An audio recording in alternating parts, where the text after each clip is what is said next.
Now see application of the concept of impulse. First one, a cricket player lowers his hand while catching a cricket ball. You might have seen in cricket match an experienced player, when he catches the ball he lowers his hand. What happens by doing this? Actually when he is lowering the hand, he is increasing time to stop the ball.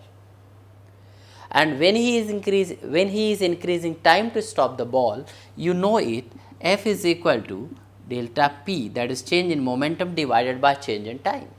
As he increases time, so force reduces.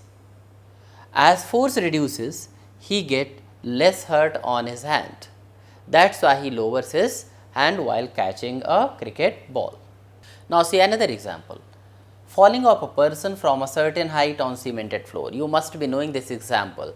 Suppose if you are jumping on the floor which is cemented, and also you are jumping another side on the floor where sand is spread, or you are jumping on a mattress. What happen? In both the cases, when you are jumping on cemented floor, you get more hurt as compared to when you jump on the sand floor. The reason is, as you jump on the cemented floor, suddenly your momentum or your velocity reduces to 0. So, delta t is very small. Delta t is very small, it means force is applied more. And if you are jumping on a floor where sand is spread, right, or you are jumping on mattress, what happens? You take time to stop, delta t increases. When the delta t increases, force reduces and hurt received by the person is less and it does not get injured.